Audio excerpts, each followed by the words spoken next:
29 Guild Wars Capítulo 85, Umbra vez o olho do céu. Autor, Kotaru. Esse capítulo veio de arnovelfull.com. Por favor, confira o site, link na descrição. O olho do céu era enorme, quase abrangendo todo o céu. Sua córnea era branca e leitosa e suas pupilas eram escuras. Sua íris era estranhamente dourada, dando-lhe uma sensação incomparavelmente mística. Quando abriu, sua pupila disparou rapidamente, como se tentasse avaliar sua visão. Eventualmente, ele se acalmou e ficou focado. Seu alvo se refletia em seus alunos negros, que eram membros da Umbra. Naquele instante, uma pressão terrível tomou conta dos membros da Umbra, congelando-os onde estavam. Foi uma mistura do medo instintivo e da aura do chefe único. Apenas Rivetingnicht estava livre desse efeito, pois sua aura também começou a subir. Seu corpo tremia de excitação e alegria quando ela olhou diretamente para aquele enorme globo ocular. Sua mente girou rapidamente enquanto ela avaliava as estatísticas do Olho do Céu. Nome: Olho do Paraíso. Monstro Capitão Rank nível 14 HP. 300.000 foi extremamente poderoso para um monstro de nível 14 do Capitão Rank, fazendo os membros da Umbra recuarem. Pensamentos de recuar surgiram em seus corações enquanto lutavam contra seu próprio terror natural e a pura supressão do Olho do Céu. No entanto, Rivetingnicht bateu o pé, enviando uma onda de choque pela área dos membros. Esta onda de choque agiu como um alerta para os membros da Umbra, enquanto o medo e a supressão do Olho do Céu desapareciam. Afinal, em termos de aura, este chefe de nível 14 não poderia se igualar a Draco ou Rivetingnicht. Ao infundir aquela pisada com sua energia luminosa purificadora e algum controle, ela foi capaz de dissipar toda a negatividade. Formem-se. Este é um chefe único. Esses tipos de chefes são exponencialmente mais difíceis de matar do que seus equivalentes típicos, mas as recompensas são proporcionalmente maiores. Todos os jogadores que ajudam na batalha recebem 30 UPs por padrão. Quaisquer outras contribuições notáveis serão generosamente recompensados. A voz de Rivetingnicht tornou-se febril quando ela deu suas ordens. Os jogadores atrás dela também começaram a entrar em estado de loucura ao ouvirem as recompensas sendo distribuídas. Deve-se lembrar que um ponto Umbra equivalia a um ouro. O que era um ouro? Era uma quantia que era apenas um mito para mais de 95% da base de jogadores atual. Mais uma vez, a relatividade mostrou sua cara feia aqui. Draco e Rivetingnicht desvalorizaram a raridade e a preciosidade do ouro aos nossos olhos devido às suas ações, mas da perspectiva do jogador comum, era valioso demais. Mais uma vez, o exemplo do sem-teto e do homem rico entrou em cena. Para o homem rico, que por certas razões poderia ganhar pelo menos os $50.000 por mês, jogar fora os $100 para o sem-teto, que não conseguia ganhar mais de os $10 por semana depois de lutar e sofrer por isso, não era nada. No entanto, para o sem-abrigo, cuja perspectiva era muito mais baixa, estes $100 poderiam permitir-lhe comprar muitas coisas de que precisava para viver mais tempo. Era equivalente a uma riqueza inestimável para ele. Suas necessidades eram menores e mais baratas, então os $100 eram valiosos. Para o homem rico, os $100 mal dariam para pagar a conta de luz de sua mansão durante uma semana. Seus olhos estavam voltados para cima, para carros luxuosos e roupas de grife. Então, os $100 eram repolho que ele poderia ganhar facilmente. Essa era a diferença entre o jogador comum e esses dois monstros antigos. Eles tinham visto o topo do mundo, então algo como que esses jogadores ficariam satisfeitos era apenas uma piada para eles. Eles também possuíam as habilidades e o conhecimento para ganhar dinheiro com facilidade, fazendo com que parecesse menos valioso. Foi por isso que os membros do Umbra não eram diferentes dos cães raivosos enquanto espumavam pela boca. Ganhar 30 UPs era ganhar 30 ouro. Sem falar que as UPs tinham usos muito mais versáteis que o ouro em termos de desenvolvimento. Supondo que eles vieram de lares pobres como Draco e estavam jogando esse jogo para ganhar dinheiro, 30 ouros custavam $900.000, o que equivale a 300.000 bronzes. Um bronze custava atualmente os $3 no Intermediary Trade Center, então podemos imaginar como deve ser intenso ter os $900.000 pendurados sobre sua cabeça, fáceis de alcançar. Os olhos indisciplinados não eram mais relaxados e arrogantes, mas focados e sérios. Até mesmo Sublime Notion estava totalmente solene neste momento, sua mente e corpo prontos para a batalha. Classes de longo alcance serão cruciais para esta batalha. Tanques, formem e protejam as classes de longo alcance, bem como os curandeiros. Classes de longo alcance, ataques de spam naquele olho do céu até você cair. Curandeiros, concentrem toda a sua cura nos tanques. Riveting Nietzsche rugiu suas ordens enquanto os jogadores corriam para entrar em formação. Era uma formação de falange que tinha os tanques nas bordas com seus escudos e as classes de longo alcance para causar dano direto para cima. Claro, isso deixou uma boa quantidade de jogadores ociosos. Eles se entreolharam confusos antes de questionar hesitantemente Riveting Nietzsche. Vice-mestre da guilda. E nós, lutadores corpo a corpo? Um jogador da classe Berserker perguntou. Riveting Nietzsche gerou duas espadas curtas e entrou em posição de batalha. Temos um trabalho diferente a fazer. Antes que pudessem refletir sobre suas palavras, o olho do céu disparou um raio brilhante que atingiu a terra ao redor dos membros da Umbra. Quando a luz diminuiu, um exército de mini-builders, roedores maliciosos e vários outros monstros do domínio bizarro foram colocados diante deles. Todos os jogadores aqui respiraram frio. Ficou claro que os jogadores corpo a corpo não seriam capazes de relaxar nessa luta. Na verdade, pode-se dizer que o trabalho deles era o mais difícil, e foi por isso que Riveting Nietzsche escolheu ajudá-los em vez de usar ataques à distância. Lutar. Com aquele rugido, Riveting Nietzsche explodiu como um raio de luz, seu corpo submergindo na massa de monstros como uma gota d'água no oceano.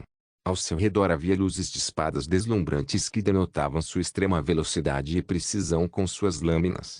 Uma névoa de sangue, carne e ossos irrompeu por onde ela passou, enquanto ela massacrava qualquer monstro que entrasse no alcance de suas espadas curtas. Os outros jogadores corpo a corpo ficaram galvanizados com isso e gritaram alto enquanto também corriam para a briga. Suas lâminas, machados e lanças perfuraram monstros como tofu, suas habilidades sendo experimentadas e testadas vigorosamente. Seus olhos ficaram vermelhos quando eles se perderam na matança. Seus instintos humanos primordiais emergiram enquanto eles dominavam esses seres fracos. Os monstros não eram repolhos para serem picados. Mais do que alguns deles conseguiram reunir um contra-ataque, especialmente os mini-builders, que também podiam fazer ataques à distância. Isso colocou os jogadores corpo a corpo em uma situação difícil, pois eles lutavam para atacar e defender. Seu impulso inicial imparável diminuiu e eles foram colocados em um enigma que forçou seu potencial a sair. Na mídia, era fácil criticar os soldados na guerra que morriam facilmente, mas o problema dos combates corpo a corpo em grande escala era que as pessoas não tinham olhos na parte de trás da cabeça. Eles só conseguiam processar o que viam à sua frente, e a massa de combatentes ao seu redor era indiscriminada em seus ataques. Nessas batalhas, esqueça os inimigos, a principal causa de morte foi o fogo amigo.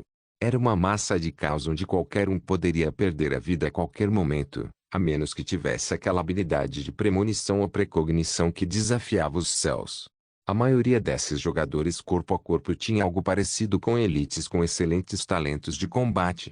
Mesmo o membro mais comum era um profissional, então lidar com uma massa de monstros de rank privado era algo factível.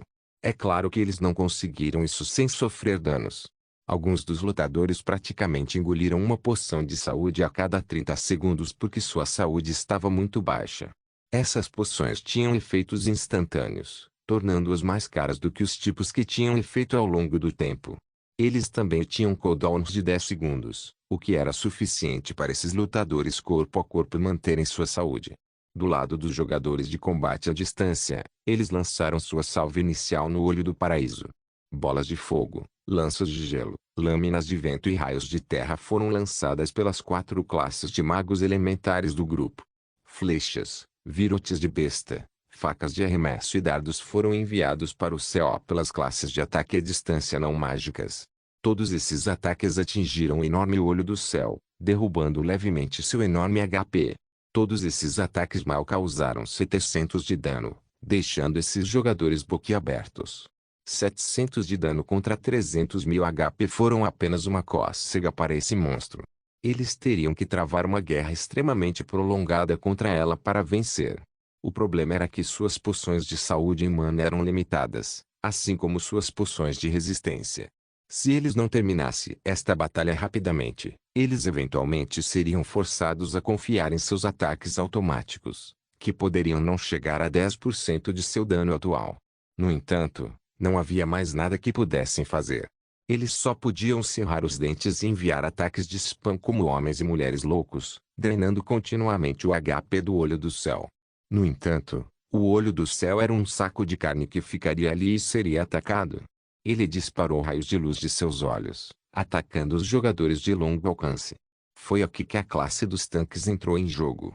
Eles ergueram os escudos e receberam os golpes dos raios de luz, cobrindo os jogadores de ataque à distância abaixo deles. No início, foi difícil acertar o timing, pois teriam que interromper os jogadores de ataque à distância para cobri-los. Isso causou um pouco de fogo amigo, mas foi rapidamente remendado pelos curandeiros. Depois de alguns minutos de tal combate, eles logo combinaram seu ritmo perfeitamente, parecendo uma unidade bem lubrificada que passou muitos dias de batalha juntos. Esta foi uma das características mais temíveis da raça humana, a adaptabilidade. Fomos capazes de ascender e dominar o nosso planeta, que tinha uma infinidade de predadores mortais, apenas devido à nossa adaptabilidade. Um animal tinha uma capacidade muito fraca de se adaptar rapidamente às mudanças, fazendo com que se tornassem nossos brinquedos no mundo real. Os tanques subiram, bloqueando os raios de luz que atingiram seus escudos. Esses ataques destruíram fortemente seu HP, e eles mal conseguiram permanecer vivos graças ao fato de que o dano foi compartilhado entre eles. No momento em que bloqueavam um ataque, os curandeiros sincronizavam seus feitiços de cura e que consumiam muito pouca mana geralmente tinham um efeito fraco. No entanto, com tantos deles lançando-o, a saúde dos tanques voltou ao máximo em poucos segundos. Então, os tanques se agachariam e os combatentes de longo alcance se levantariam, disparando seus feitiços ou ataques mais poderosos. Sua precisão não deveria ser questionada, pois eles eram, no mínimo, profissionais. Alguns eram ainda mais fortes do que isso, por isso a sua segmentação foi exemplar. Esses ataques foram dispersos no início, mas com o passar do tempo, esses jogadores profissionais começaram a combinar seus ataques. Os piromantes atirariam suas bolas de fogo de tal forma que suas trajetórias se alinhariam, permitindo que esses feitiços se fundissem e subissem em um rank. A mesma coisa aconteceu com todas as outras classes mágicas. Quanto às classes não mágicas, a fusão era mais fácil de falar do que fazer. No entanto, suas armas eram pontiagudas e tinham um poder perfurante extremo. O que eles fizeram foi mirar todos os tiros em um único ponto. À medida que cada acerto se somava ao outro, os números de dano que eram pretos ficavam cada vez mais vermelhos, sinalizando que estavam recebendo críticos. Desde a primeira salva que causou apenas 700 de dano, eles agora estavam facilmente eliminando mais de 3.000 de dano por salva. Como cada salva demorava cerca de 3 segundos devido ao contra-ataque do Olho do Paraíso e a defesa dos tanques, isso significava que eles precisavam de 300 segundos para matar esse chefe. Foram apenas 5 minutos. Comparado com a maioria das guildas que levaram mais de 2 horas para eliminar um chefe normal, apenas 5 minutos foram exemplares. Especialmente porque eles estavam lutando contra um chefe único. Na verdade, a reunião de jogadores em uma guilda foi contra a vontade dos céus. Uma guilda normal teria um único profissional, alguns semi-profissionais e principalmente jogadores medianos e acima da média. Para efeitos de comparação, vamos chamar os jogadores médios de soldados rasos, os jogadores acima da média como especialistas, os semi-profissionais como sargentos, os profissionais como tenentes, as elites como capitães, os especialistas como majores, as lendas como coronéis e os jogadores de nível divino como generais. Em um exército de 100 pessoas composto por um sargento, alguns especialistas e o restante sendo soldados rasos, movendo-se para derrotar uma fortaleza gigante que era tão forte quanto um capitão, eles lutariam para ter sucesso. Eles teriam que fazer todos os esforços e lutar até a morte durante um longo período de tempo para vencer. Isso representava uma guilda de nível comum lutando contra um chefe de masmorra normal. Num exército de 100 homens composto por um capitão, alguns tenentes, uma boa quantidade de sargentos e os demais especialistas, lutar contra essa mesma fortaleza seria muito mais fácil, com baixo consumo de tempo e energia. Isso representou uma proeza das guildas de nível raro. Porém, para o atual time de 100 homens da Umbra, Era melhor dizer que eles tinham um general, 2 coronéis, 42 majores e 55 capitães. Tentar compará-los na mesma escala dos exemplos mencionados acima, ao enfrentar inimigos do mesmo nível, foi uma total tolice. No entanto, embora Olho do Céu tenha sido listado como capitão, usando a escala anterior, ele seria classificado como major.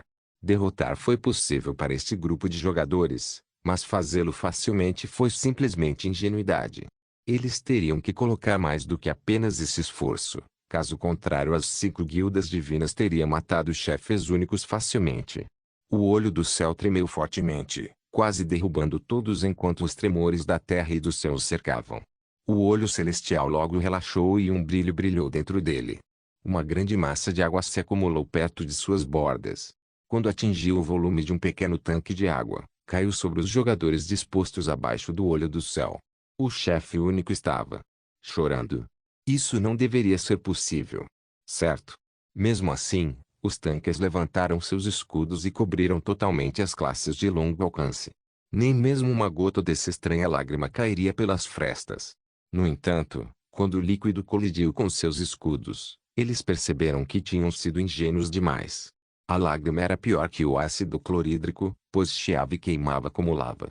Felizmente, antes da atualização 1, os itens não tinham durabilidade, então não se estilhaçavam facilmente. No entanto, a energia térmica bruta criada a partir da reação cozinhou os companheiros vivos em suas armaduras. Não foi diferente de ser pressionado com uma marca como escravo. Imagine colocar a palma da mão sobre a bobina de um fogão elétrico quente. Agora espalhe aquela dor por todo o corpo e você poderá imaginar o que eles estavam passando. Ag! Estou derretendo. Estou derretendo. Au au au, a dor. Meu Deus, a dor. Minha virilha. Minha virilha está cozinhando. Oh Deus! Dói. Papai, salve-me. Os companheiros uivavam de dor e agonia, contorcendo-se e girando em suas armaduras como pessoas passando por convulsões.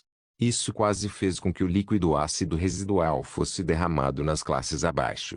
Uma vez que isso os tocasse, eles morreriam imediatamente. Os curandeiros rapidamente lançaram seus melhores feitiços de cura, tirando os companheiros da beira da morte e aliviando suas dores. Eles imediatamente encobriram as falhas em sua defesa, evitando que as classes de longo alcance se transformassem em gosma. Os cabelos dos tanques estavam emaranhados de suor enquanto revivevam a terrível experiência de serem cozidos vivos. Bondless parecia 100% real, então eles ficaram naturalmente chocados.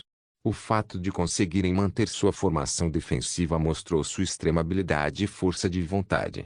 Rivetingnight viu tudo isso e franziu a testa.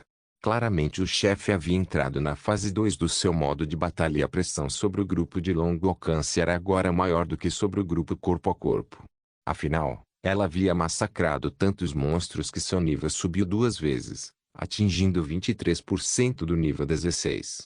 Não só ela, mas quase todos do grupo subiram de nível 3 vezes. Essa foi a diferença entre um mundo de jogo e o mundo real. Se tal luta ocorresse no mundo real, eles só ficariam mais fracos à medida que a luta avançasse. Mas num mundo de jogo eles só ficariam mais fortes, desde que houvesse experiência suficiente disponível para serem colhidas. Pensando nisso, Rivetingnight saltou para trás e deixou os lutadores corpo a corpo. Lutadores corpo a corpo, lidem com os monstros aqui sozinhos. Vou ajudar os lutadores de longo alcance. Suas ordens foram recebidas com rugidos retumbantes dos combatentes corpo a corpo, que ainda estavam perdidos na matança. Se suas próprias mães os vissem assim, duvidariam que seus amados filhos pudessem ser tão ferozes e sedentos de sangue. Os olhos de Rivetingnight giraram perigosamente, um vórtice se formando no espaço. Já que você afirma ser um olho do céu olhando para as massas mortais, vamos ver como você se sai contra meus próprios olhos abissais. Izanagi. Imediatamente, o espaço foi rasgado ao redor da periferia do olho do céu quando um buraco negro em miniatura surgiu ali.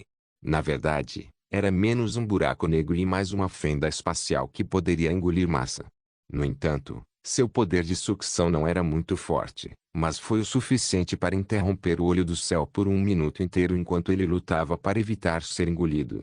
Quando se libertou, suas pupilas se concentraram na noite Riveting. Podia-se ver o medo e a reverência refletidos neles, Mas ainda assim continuou seu ataque. Guild Wars capítulo 86. O poder dos olhos abissais. O olho do céu concentrou seus ataques em Riveting Nietzsche agora, discernindo-a como a maior ameaça à sua sobrevivência. Sentiu o presságio de morte vindo de seu corpo, bem como uma aura que suprimiu sua existência. Riveting Nietzsche poderia tecnicamente solo esse chefe, mas ela teria que pagar um preço alto. Drenar a energia de sua linhagem e esgotar seu controle seria o menor de seus problemas. No entanto, com mais de 100 jogadores habilidosos com ela, isso se tornou um pouco menos árduo. Seus olhos escuros e misteriosos giravam como um vórtice de todo o poder consumidor, seu corpo rígido e firme. Ao seu redor estavam os jogadores corpo a corpo massacrando a multidão de monstros o mais rápido que podiam, enquanto os jogadores de tanques, agora livres, impediam que aqueles monstros retardatários atacassem os jogadores de longo alcance. Os jogadores de longo alcance, por sua vez, focaram no olho do céu, causando dano incremental a ele. Porém, o patrão não prestou mais atenção neles. Sua atenção estava totalmente voltada para Riveting Nietzsche, quando uma carga brilhante começou a se reunir ao seu redor. Os céus sem nuvens tornaram-se caóticos e instáveis, à medida que todo esse poder se reunia em um só lugar. Os ataques dos jogadores de longo alcance foram sugados para aquela absorção caótica de energia e reduzidos a nada, impedindo-os de causar qualquer dano. Tudo isso visava uma pessoa, Noite Fascinante. O olho do céu estava claramente fazendo todos os esforços para destruí-la. Até sua morte, a taxa de mortalidade era de 100%, o que era inaceitável para ela. Nenhum preço era muito pesado. Enquanto sobrevivesse, tudo poderia ser recuperado. Se morresse, então seria o fim. Riveting Nietzsche franziu a testa pesadamente, mas permaneceu calmo. Sua postura geralmente feminina tornou-se muito viril enquanto ela ficava ereta, com os braços cruzados e os olhos penetrantes. Nesse momento, a postura dela era igual à de Draco sempre que o sujeito falava sério. Na verdade, os hábitos dos nossos amantes tendem a passar para nós com o tempo. Se fôssemos quantificar a energia da linhagem disponível para Riveting Nietzsche, poderíamos usar BP, ou pontos de linhagem. Com 80% de pureza de linhagem, sua paz seria de 800. Ela já havia consumido quase 300 paz. Desde o uso de suas habilidades baseadas na luz contra o Mini Beholder, bem como contra os outros inúmeros monstros que ela matou enquanto estava com o Armspring, e depois ao lançar Izanagi, ela consumiu muito. Não se deve esquecer que ela não era como Draco, que usava mais por menos. Ela foi treinada para usar o mínimo absoluto para obter o efeito máximo. No entanto, ela consumiu quase metade de sua energia disponível. Na verdade, usar suas habilidades baseadas na luz quase não exigia nada. Ela poderia recuperar essa perda ao longo de um período de tempo. Seu corpo também foi reconstruído através de sua linhagem, mas o dela era na infância, não como o de Draco, que era recente. Só Izanagi engoliu 250 BP. E agora, sua resposta a esse enorme feixe de energia luminosa foi um movimento ainda mais poderoso, mas que consumia energia proporcionalmente alto. Izanami. Um vórtice se formou em seus olhos, mas desta vez girou no sentido anti-horário. O vórtice devorador de espaço de Izanagi poderia girar no sentido horário, como um buraco de minhoca que quisesse engolir toda a matéria em suas profundezas. Izanami, porém, era exatamente o oposto. Ele girou contra o relógio, emitindo uma pressão forte que rejeitou toda a matéria e energia de se aproximarem. A luz era uma forma de energia que se manifestava no feixe de luz que não parecia diferente de um ataque orbital de uma enorme nave espacial do tamanho de um bairro. Ele desceu para a noite Riveting, destruindo tudo ao seu alcance. Quando a luz se intensificava até esse ponto, produzia calor. A energia térmica e a energia luminosa estavam intrinsecamente ligadas, embora a energia pudesse ser transformada em qualquer outro tipo. Isso forçou os vários jogadores e monstros a evacuarem a área rapidamente, com os rostos cheios do medo e os corações frios. Só de estar tão longe parecia que eles estavam em um forno, então quanto mais o vice-mestre da guilda. O comportamento geralmente brincalhão de Sublime Notion mudou rapidamente quando ela sentiu medo.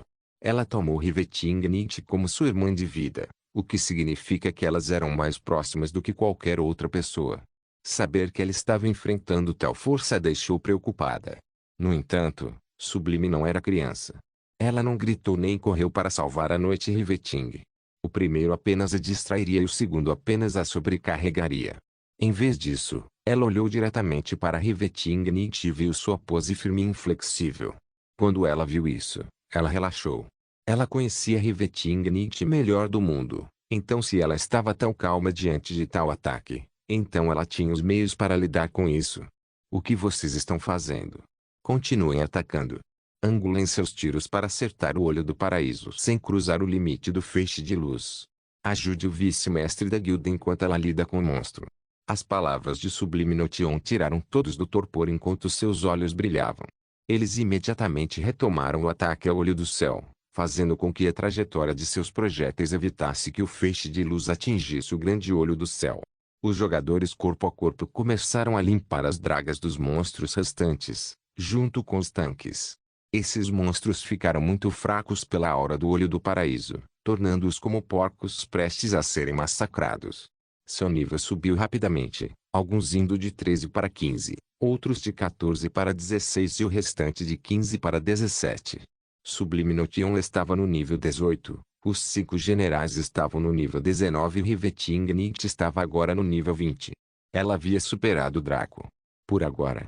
O feixe de luz colidiu com o vórtice formado por Izanami, cegando a visão de todos os jogadores e monstros nas proximidades. Um estrondo retumbante ecoou quando este poderoso feixe de energia colidiu com uma massa que era essencialmente um buraco negro reverso ligeiramente fraco. A energia não poderia ser destruída. Só poderia ser transformado em outras formas de energia. O feixe de luz foi quebrado e girou no sentido anti-horário, delineando o vórtice invisível que Izanami criou. Visualmente, parecia que uma pequena galáxia branca, a Via Láctea, girava lentamente acima da cabeça de Riveting. A energia luminosa foi misturada ao vórtice incolor, criando um fenômeno etéreo. Quer fossem os jogadores ou os monstros, ambas as partes pararam em seus passos ao verem essa visão, suas mentes congeladas pela majestade absoluta. Riveting estava sob esse vórtice, e a luz brilhante iluminava o interior de seu capuz sempre escuro. Nenhum dos jogadores podia vê-lo lá, é claro, mas o olho do céu podia. Quando isso aconteceu, tremeu muito, como se tivesse contemplado a própria fonte do céu e não pudesse compreender o que tinha visto. A aura do corpo de Riveting tomou conta dos jogadores e, juntamente com os fenômenos acima dela, gerou um título em seus corações, seja voluntária ou involuntariamente. Deusa. Uma deusa da luz. Noite rebitante focada. Com um grito baixo, ela consumiu 100 BPs para lançar outra técnica do olho abissal. Junto com o custo de 350 BP de Izanami, ela mal tinha 50 BP restantes. Regenerar isso rapidamente exigiria alguns goles de Nosmotes de primeira série, então ela foi tecnicamente incapaz de usar técnicas de linhagem por um curto período, provavelmente até sua próxima batalha.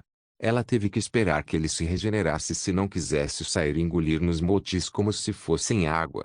A partir de 15 anos no Boundless, todos os membros do Lineages que estiveram no jogo especularam que existiam poções ou materiais que poderiam atuar como Nosmotes e revitalizar sua energia de linhagem fora de sua regeneração natural. No entanto, a fórmula exata ainda não havia sido obtida, embora tivessem chegado desesperadamente perto. Riveting naturalmente conhecia essa fórmula e a compartilhou com Draco antes de partir para a missão de Flora e Fauna. Ele havia prometido fazer pesquisas sobre isso e ver se conseguiria concluí-lo. Riveting reuniu todos eles neste ataque pesado e disparou. Susanou. Bang. Uma onda de choque rompeu e soprou toda a poeira da área, empurrando levemente os jogadores e monstros terrestres.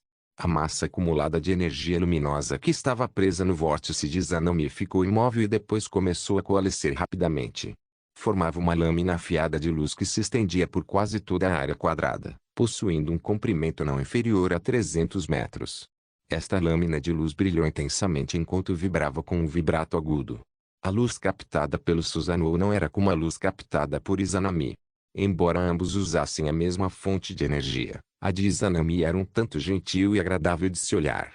No entanto, o Susanoo era tirânico, tentando ativamente cegar qualquer um que olhasse para ele, mesmo que seus olhos estivessem fechados. Vários jogadores gritaram de dor ao fecharem as pálpebras. Apenas Kiran e Sublime Notion mal conseguiram olhar para a espada de luz que apontava perigosamente. Espere, Sublime também. Ir. Com esse comando, a espada de luz rasgou o espaço enquanto avançava em direção ao olho do céu, que ainda tremia ao olhar o rosto de Rivetingnight sem preparação. A velocidade da luz era frequentemente usada como medida para mostrar o movimento mais rápido possível que a mente humana poderia compreender. Quando o feixe de luz foi disparado, ele se moveu a uma velocidade lenta e perceptível, como uma pedra sendo atirada por um ser humano comum. Ao alcance do Susanoo, a luz exibiu sua verdadeira velocidade máxima, brilhando pela atmosfera quando apareceu na frente do olho do céu quase imediatamente. Quando o olho do céu percebeu isso, já era tarde demais. Sua distração roubou sua atenção e o tornou incapaz de reunir uma defesa. Ele só pôde assistir impotente enquanto a espada de luz colidia com sua forma, destruindo mais de 2/5 de sua córnea. 100.000 de dano. O Agakamiyo. Ele, meu Deus, este contra-ataque consumiu diretamente 1/3 da saúde deste chefe único. Foi por isso que foi dito que Rivetingnight poderia solar esse chefe, mas ela teria que consumir tudo o que tinha e sofrer alguns ferimentos também. Na verdade, vários fatores contribuíram para isso. A primeira foi que o olho do céu teve uma péssima sorte. Sua propriedade principal, que era leve, era o domínio da linhagem Amaterasu. Era como um cachorrinho tentando uivar um lobo. A segunda foi que seu ataque final carregado foi quebrado e mantido por Rivetingnight, antes de ser combinado com outra técnica e enviado de volta. Ele recebeu seu próprio ataque com o de Rivetingnight também no topo. A terceira foi que não apresentou qualquer defesa. Se tivesse tentado, o dano poderia não ter chegado a 50.000. No entanto, caiu sob os efeitos da herança da donzela celestial, que o paralisou. A herança da donzela celestial foi aquela que influenciou as mentes dos outros. Por exemplo, a beleza celestial de Rivetingnight poderia ser considerada primordial e realmente ótima, mas não foi ao ponto de fazer as pessoas espumarem pela boca como Draco descreveu.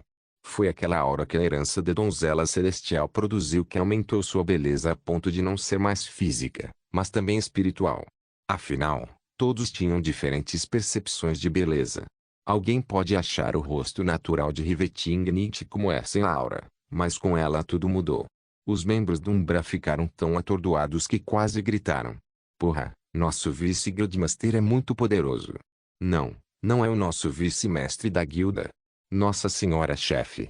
Muito dominado. Muito dominado. Todos se voltaram instintivamente para Sublime Notion, notando sua expressão levemente surpresa. Com um sorriso barato, ela riu e acenou com as mãos. Tei, nossa Ladybos é bem forte, né? Os membros do Umbra trocaram olhares e balançaram a cabeça. Parecia que eles estavam errados. O misterioso mestre da guilda provavelmente estava apaixonado por uma mulher tão poderosa, em oposição a esta loli problemática aqui. Seus corações começaram a bater forte enquanto olhavam para a forma de Ladybos, que estava ali como uma montanha imponente que nunca cairia. Sua aura não diminuiu e seu impulso estava longe de se esgotar. Senhora chefe. Senhora chefe. Senhora chefe. Esses jogadores começaram a entoar o nome de seu vice-mestre da guilda, com suas mentes dominadas por sentimentos de admiração e reverência. Eles realmente respeitavam seu poderoso líder neste momento. Continue atacando. Pare de perder tempo. Rivetingnight comandou-os em tom agudo, retirando uma infinidade de bestas enquanto falava. Ela também tinha a característica ideal, o que significa que ela não estava mais com a arma ou habilidade bloqueada. Sim. Os membros do Umbra responderam sem hesitação. Eles continuaram seu ataque com ainda mais fervor. A mente humana era uma coisa incomparavelmente estranha. Quando recebíamos ordens de um superior, nós as seguíamos por medo das consequências. No entanto, isso criou algumas falhas, já que não veio verdadeiramente do coração. No entanto, quando um respeitava o outro genuinamente, obedeciam às ordens de todo o coração e sem reservas. Isso lhes permitiu explorar seu potencial e mostrar seu melhor esforço. Os ataques choveram sobre o arruinado olho do paraíso como gotas de chuva na terra, mas ao contrário. As classes de longo alcance não se conteram mais, gastaram toda a sua mana ou resistência, bebendo poções generosamente baratas. Os jogadores da classe corpo a corpo também usaram todas as habilidades que possuíam para ajudar os jogadores de longo alcance, fossem eles buffs ou debuffs. Os tanques também fizeram o mesmo, e sua capacidade de buff e debuff foi muito mais forte nesse aspecto. Riveting disparou tantos tiros para o céu que seus ataques constituíram quase 30% da barragem. Uma mulher enviou 3 dos projéteis que uma equipe de mais de 30 pessoas disparou. Isso alimentou fortemente o respeito que os membros da Umbra tinham por ela. O HP do Olho Celestial estava caindo mais rápido do que as notas de um estudante universitário médio após 3 anos de escola. Antes do ataque de Riveting, seu HP era de 225.000. Depois de ter 100.000 HP cortados, restavam menos de 125.000 HP. Esta quantia não foi inferior a 70.000 depois de ser bombardeada com os ataques febris dos membros da Guilda Umbra. Claro, o Olho do Céu ferido reuniu um contra-ataque. Em vez de usar os feixes de luz da fase 1 ou as lágrimas ácidas da fase 2, ele usou sua habilidade auxiliar, que era invocar mais monstros. Parecia que a melhor opção era sobrecarregar os jogadores com números, matando-os em enxames. Jogue formigas suficientes em um elefante e eles poderão mastigá-lo até a morte. Os combatentes corpo a corpo e os tanques foram esmagados enquanto lutavam violentamente. Antes, eles usaram quase 3 ataques para derrotar um inimigo de rank privado e 8 ataques para derrotar um especialista. No entanto, a pressão da batalha os forçou a se tornarem mais eficientes e precisos. Eles agora usavam um golpe para eliminar monstros de rank privado e 3 golpes para derrotar especialistas. No entanto, isso ainda não foi capaz de conter a maré. Os acréscimos continuaram surgindo indefinidamente, 2 preenchendo a lacuna que restava. O Olho do Paraíso encurralado não estava mais segurando nada. Cada pedaço de mana e energia mundana que conseguiu reunir foi usado para alimentar essa habilidade que gerou monstros. Riveting permaneceu indiferente ao sofrimento de seus companheiros de guilda e o mesmo poderia ser dito dos jogadores de longo alcance. Onde a batalha havia chegado atualmente era um ponto de ebulição. Ou eles venceram ou morreram, e isso vale para ambos os lados. Se o grupo de jogadores sofresse uma eliminação, eles perderiam a batalha. A menos que Ladybos conseguisse causar uma reviravolta, o que ela poderia fazer, eles seriam os perdedores finais. No entanto, Ladybos fazendo isso lhe custaria muito. No caso de uma falha, eles perderiam esse chefe para sempre.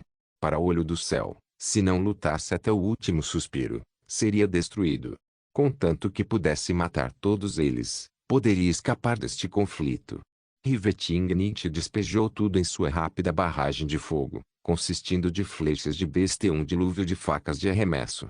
Sua produção de dano foi de pelo menos 3.000 por segundo, o que foi mais de 3 vezes a primeira produção das classes de longo alcance.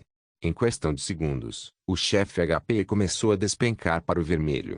30%, 25%, 15%, 10%, 5%, 3%, 1%. Quando estava em suas últimas forças, Riveting rugiu e usou o que restava de sua energia de linhagem para disparar um feixe de luz nítida. Não foi tão poderoso quanto Susanoo, mas foi mais que suficiente para arrancar o último pedaço de saúde que o chefe tinha. Com um forte tremor que sacudiu a terra e o ar, o Olho do Céu fechou lentamente enquanto o sangue escorria de suas bordas, sua forma começando a desmoronar e desaparecer. Os monstros que atacavam os jogadores gritaram em agonia enquanto desmoronavam também, transformando-se em pó. Do Olho do Céu veio uma miríade de itens que caíram dos céus. Antes que alguém pudesse comemorar ou mesmo avaliar quais benefícios haviam adquirido após uma luta tão cansativa, um anúncio apareceu com grande alarde. Anúncio regional do Reino de Sturgeon. Parabéns Guilda, por ser a primeira guilda a derrotar um boss único. Este é um elogio retumbante que ecoará no hall da fama durante séculos. A reputação aumentou em 15.000. Anúncio internacional do continente Caribe. Parabéns Guilda, por ser a primeira guilda a derrotar um boss único. Este é um elogio retumbante que ecoará no hall da fama durante séculos. A reputação aumentou em 15.000. Anúncio ilimitado para todo o sistema. Parabéns Guilda, por ser a primeira guilda a derrotar um boss único. Este é um elogio retumbante que ecoará no hall da fama durante séculos. A reputação aumentou em 15.000. Guild Wars capítulo 87. A Floresta das Dríades. Draco ficou ao lado dos Orcs Verdes, que haviam sido espancados de preto e azul. Se suas mães descessem para observá-los, balançariam a cabeça e diriam que não eram seus filhos. Roknar e seus lutadores só conseguiram chorar internamente enquanto se curvavam por perdão e benevolência. Roknar era simplório, mas um pouco inteligente. Ele implorou e implorou aos ciganos, que cederam ao seu pedido. Ela não sugeriu nada a Draco, apenas encarando o sujeito com aqueles olhos lindos e honestos dela. Draco suspirou e concordou por enquanto. Não foi grande coisa e o maior fator que o fez deixá-los ir foi que os orcs verdes eram necessários em seu plano para concluir esta missão com uma classificação perfeita. Draco só podia esperar que quaisquer lições que Kyong-ki estivesse dando a Roma florescessem rapidamente. Sua gentileza era ótima, mas só funcionava quando ela se voltava para ele ou seus entes queridos.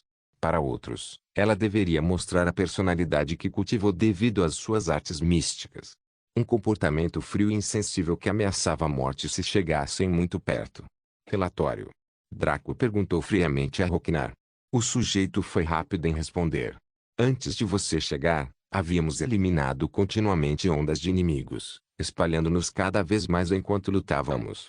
Deixando de lado suas tolices, os orcs verdes mereciam elogios. Enquanto os ciganos avançavam e defendiam seu território e os elfos da floresta cuidadosamente se engajavam na guerra de guerrilha, eles enfrentavam seus inimigos de frente e os matavam a ponto de se aventurarem muito longe. Draco só pôde fazer alguns comentários superficiais antes de afastar Home e Kyong-ki. Para onde vamos agora, irmão Draco? Kyong-ki perguntou languidamente, enquanto avançava. Vamos para a Floresta das Dríades. Draco afirmou com um pouco de hesitação. Kyong-ki e Roma ficaram surpresos, especialmente Roma. A preocupação emanava dele em ondas, sua boca abrindo e fechando enquanto ela queria dizer muitas coisas. Na verdade, as Dríades não eram más ou maliciosas. Na verdade, pode-se dizer que foram extremamente acolhedores. Na verdade, é muito acolhedor, especialmente para os homens. Kyong-ki e Roma estavam preocupados com Draco. Afinal, Draco era literalmente uma isca fatal para qualquer mulher que achasse os homens sexualmente atraentes. Antes de sua linhagem ser liberada, Draco já era ruim o suficiente. Agora, sem o céu e seu corpo reconstruído, apenas fantasmas e deuses poderiam permanecer imóveis em sua presença. Era provável que as Dríades fossem ainda mais ferozes do que as garotas elfas da floresta quando vissem. Eles fariam todos os esforços para drenar sementes suficientes para dar à luz pelo menos 10 gerações. Antes, Draco estava hesitante, mas aceitou seu destino. Assim como as garotas elfas da floresta, essas Dríades desapareceriam quando a missão terminasse, sem contar o fato de que sua semente estava desprovida de código genético. Agora, essa segurança não existia mais. Dríades eram espíritos da floresta da família das ninfas. As ninfas eram tipicamente do tipo que procurava ativamente os homens para fazer sexo, nem mesmo para sobreviver, mas para seu próprio prazer. Eles extraíam prazeres intensos do sexo e o desejavam como viciados. Qual era a diferença entre uma ninfa e uma súcubo? Primeiramente, um era da raça demoníaca e o outro era membro da raça Fae. Isso significava que os primeiros eram tortuosos e astutos, enquanto os últimos eram puros e inocentes. Em segundo lugar, a raça súcubo não ansiava por sexo. Eles gostavam disso, com certeza, mas apenas com certos homens que se enquadravam em certos critérios. Todas as outras vezes eram apenas negócios. As ninfas desfrutavam do sexo independentemente do parceiro, apenas observando a variação dos parceiros. Não importava se era gordo ou magro, se o pênis era pequeno ou grande, se era fedorento ou limpo. Cada instância de sexo foi ótima, apenas com sabores diferentes. Em terceiro lugar, a raça súcubo usou o sexo para roubar a essência yang dos homens como sustento. Para eles, sexo era o mesmo que fazer uma refeição, mas com etapas extras. As ninfas, porém, faziam sexo porque era bom. Eles não roubaram nenhuma essência nem levaram nada. Na verdade, pode-se obter muitos benefícios com os sucos das ninfas, bem como com outros fluidos corporais. Nos raros casos em que uma ninfa realmente amasse seu parceiro, os benefícios obtidos chocariam até mesmo poderes ocultos. Por último, e mais importante, as súcubos eram cruéis e cruéis, enquanto as ninfas eram tolas e ingênuas. Por isso, Roma estava preocupada. Com o farol ardente de atração que era Draco, aquelas ninfas idiotas passariam cada momento pensando em como transar com Draco. Se ele fechasse os olhos por um segundo, poderia se ver pressionado por uma onda de dríades que lutavam para colocar seu membro nelas. Uma vida verdadeiramente eufórica, hein? Simplesmente ingênuo. Uma súcuba estupraria você até a morte se tivesse a chance, mas provavelmente não o faria por vários motivos, principalmente devido à segurança pessoal. Uma ninfa iria estuprar você até a morte porque ela estava muito absorta no prazer, por não ter notado que você estava morto. A taxa de mortalidade ao entrar em um local com ninfas era de 100% para os homens. Claro, se você fosse como os orcos verdes que os capturaram, você poderia controlar sua luxúria até certo ponto. Assim, o grupo dos três logo atravessou as pastagens centrais do Vale dos Quatro Pontos, alcançando a densa e alta floresta das Dríades. Esta floresta não era como as outras deste mesmo vale. Era enorme e quase interminável, um mar de folhas e árvores que se estendia no horizonte. As árvores eram de uma variedade diversificada, sem nenhuma uniformidade real. A maioria deles era alta e enorme, mas alguns também eram baixos e subdesenvolvidos. Todos eles eram extremamente vibrantes, mostrando que a sua vitalidade era alta. Ao longe, podia-se ver uma enorme árvore elevando-se aos céus. Na verdade, essa árvore podia ser vista de qualquer ponto do Vale dos Quatro Pontos, só que de longe era difícil de distinguir. No entanto, agora que o grupo dos três estava prestes a entrar na floresta das Dríades, eles sentiam que esta enorme árvore era como uma torre de farol. Ele emitia uma aura vasta e antiga que poderia ser sentida tão longe, então pode-se especular que se aproximar intensificaria esse sentimento. Respirando fundo, Draco deu seu primeiro passo na floresta das Dríades. Quando fez, os galhos das árvores começaram a tremer um pouco e as folhas farfalharam intensamente. Se não fosse pelo fato de não haver brisa forte, Draco teria acreditado que era produto do vento. Mas não foi. À medida que avançavam na floresta, as árvores ficavam mais animadas, não mais apenas com os galhos tremendo, mas fazendo com que todos os seus corpos balançassem como uma flor ao vento.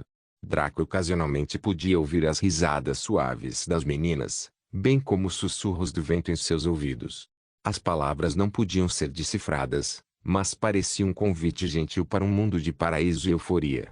Quanto mais fundo eles iam, mais forte se tornava. Também estava claro que isso afetava apenas Draco. Kyong e Roma não pareceram notar nada. Em pouco tempo, chegaram a uma clareira, onde a suave luz do sol brilhava sobre as flores. Era realmente uma bela clareira, com a vibração da natureza decorrente do seu ambiente estético. Contudo, o que fez Draco franzir a testa foi o grande número de garotas na área. Todos sentaram-se nos galhos das árvores no alto, alguns sentados normalmente, enquanto outros deitaram-se nas folhas. Todos eles riram enquanto olhavam para Draco com intenso interesse e curiosidade. Suas vozes eram extremamente relaxantes e agradáveis de ouvir, fazendo com que alguém baixasse automaticamente a guarda. Eles também encararam Home e Kyong-ki, mas sem aquela intensidade particular com que treinaram para Draco. Draco ouviu passos quando a área ficou em silêncio imediatamente.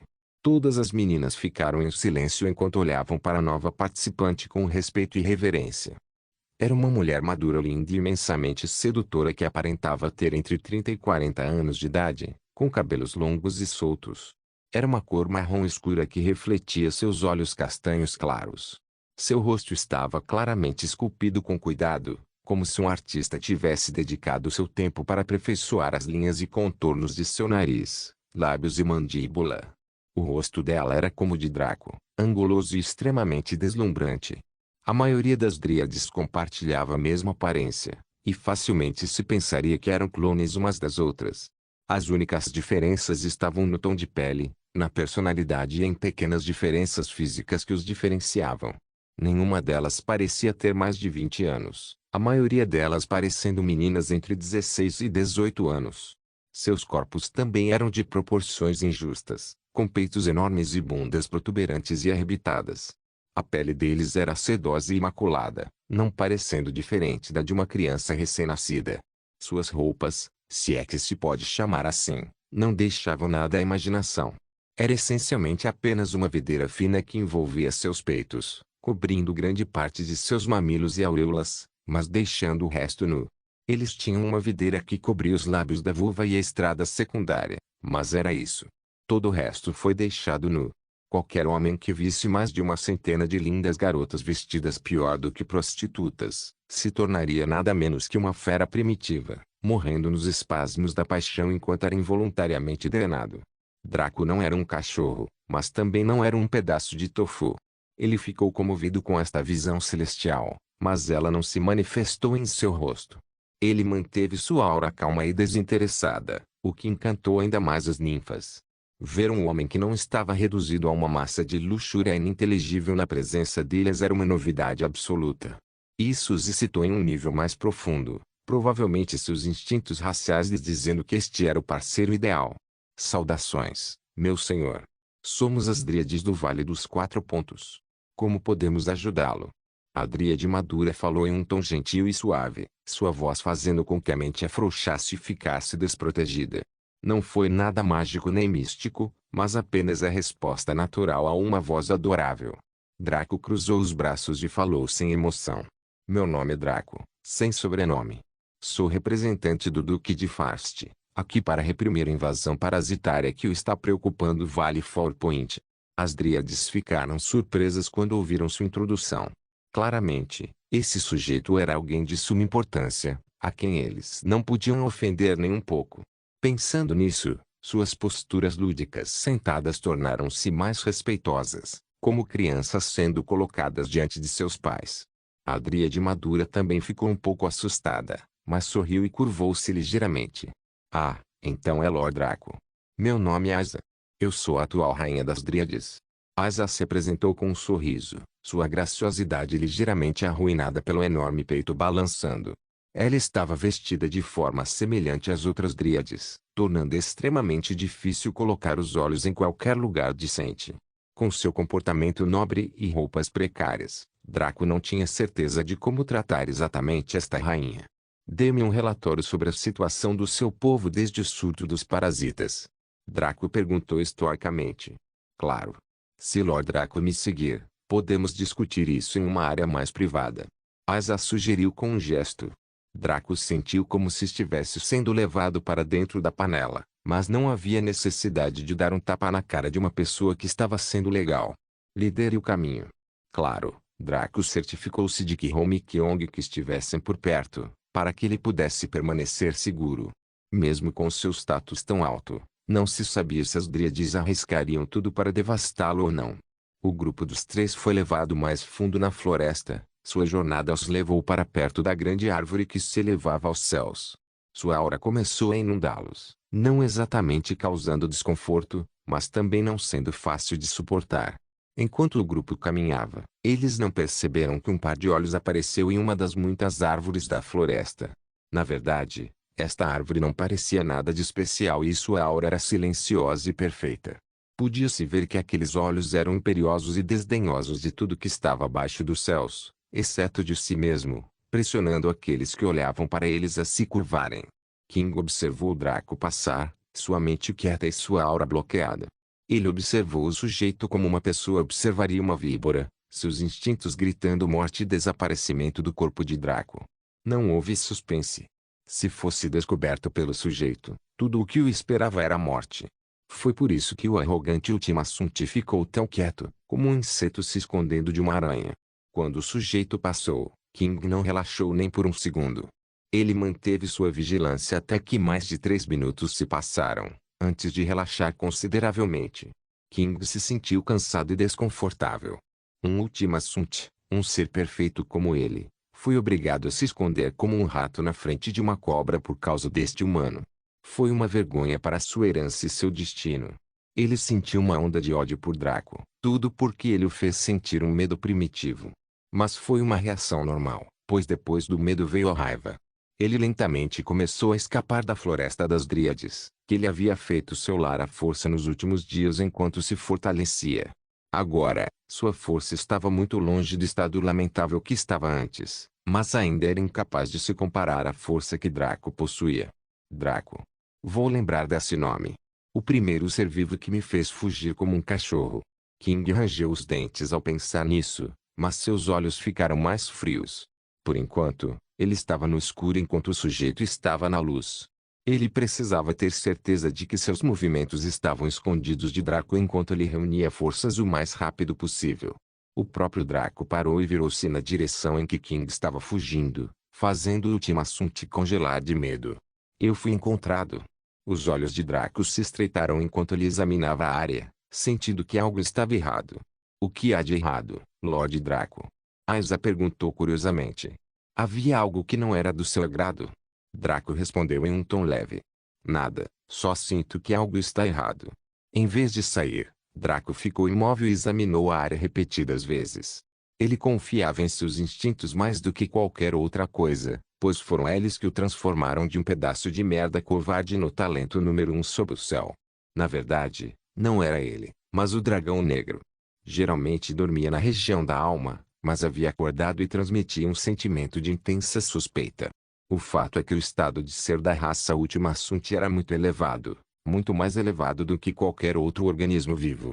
Mesmo que Draco e King fossem do mesmo posto, os olhos de Kaelo não conseguiram detectá-lo. A habilidade passiva de King, Ultimate Stealth, tornou inútil o controle passivo de Draco, assim como seus sentidos. Nem ele, nem Roma, nem mesmo o chefe mundial Kyong foi capaz de sentir sua presença. A única maneira de quebrar essa habilidade era possuir um estado de ser superior ao da raça Ultimasunte, ou usar a habilidade de ver através dos olhos de Kaelo. No entanto, naquele breve instante em que King liberou suas emoções negativas, Draco e o Dragão Negro sentiram isso. Eles sentiram um intenso sentimento de ódio dirigido a eles em particular, o que era raro. Não havia nada que possuísse a habilidade de se esconder dos olhos de Kaelo, mas possuísse inteligência suficiente para odiá-lo especificamente. Afinal, a única coisa que ele disse ao entrar na área foi que era o representante do Duque de Fastic que estava aqui para reprimir a invasão parasitária. Olhando para os fatos, se o ódio fosse devido ao seu status de vassalo do Duque, não havia nada que vivesse no Vale dos Quatro Pontos que pudesse escapar dos olhos de Kaelo e dos sentidos de Kyong que juntos que conhecessem ou odiassem o Duque. Ou melhor, não havia nenhuma entidade nesta busca única que se enquadrasse nesse critério. Era possível, mas improvável. A única outra coisa era sua missão de reprimir a invasão parasitária, pela qual apenas um parasita que assola o Vale dos Quatro Pontos o odiaria. Naturalmente não havia parasita que pudesse ter um estado de ser superior ao dele. Ele era pelo menos um dragão negro de classificação suprema. Se houvesse uma classificação para o estado dos seres, o dele seria pelo menos o número 3 ou 4 no geral. Com base em seu amplo conhecimento do Bondless de 15 anos de domínio, bem como no que aprendeu nesta vida, havia apenas uma conclusão que ele poderia deduzir com 70% de confiança. Pensando nisso, seu rosto assumiu um sorriso que não era sorriso e suas palavras ecoaram pela área. Saia, Ultimasunte. Eu sei que você está aqui, não há necessidade de se esconder como um roedor. Sua voz era provocadora e brincalhona, como um gato batendo em um rato enquanto segura seu rabo. Seu partido ficou surpreso com suas palavras, especialmente Home Kyong-ki. Se Ultimasunte estava aqui, como eles não notaram? King, porém, sentiu seu coração gelar quando Draco afirmou que estava ciente de sua presença, mas sua inteligência suprema passiva permitiu-lhe raciocinar que o sujeito estava apenas adivinhando e não o havia fixado. Caso contrário, não haveria necessidade de tal teatro. Ao chegar a essa conclusão, ele se acalmou e começou a avaliar formas de escapar perfeitamente dessa situação. Isso foi até ele ouvir a provocação de Draco. Agora, King possuía inteligência suprema, o que significa que ele poderia perceber que o sujeito estava tentando provocá-lo intencionalmente. No entanto, a inteligência suprema era uma faca de dois gumes. Antes de King se tornar sapiente, ele era uma entidade insensível de apatia e indiferença, vivendo apenas por instinto. Quando ele desenvolveu a consciência, surgiu sua mente poderosa. Junto com isso vieram sua personalidade e emoções. E também, sua maior fraqueza, seu orgulho. King era orgulhoso a níveis abomináveis. Dos 7 pecados capitais, o orgulho era o único que o dominava, e era um domínio completo. A inteligência computacional ou digital era em sua maioria insensível e puramente lógica, como a IA. Contudo, a inteligência sapiente foi seduzida por emoções e preconceitos. Não foi verdadeiramente perfeito. Como tal, Ao ser insultado, King quase perdeu a compostura. Seu desejo de matar irrompeu por uma fração de segundo antes de ele controlá-lo enquanto sua mente poderosa o subjugava bruscamente. No entanto, já era tarde demais. Retirando suas espadas, Draco sorriu sombriamente. Encontrei você. Não se esqueça de deixar o link de se inscrever no canal. Caso queira contribuir de alguma forma com o canal, entre em contato comigo pelo Instagram do canal. O link do Instagram do canal estará na descrição do vídeo. Por favor, certifique-se de verificar meus outros vídeos. Tenho certeza que você vai gostar deles. Solem irmãos.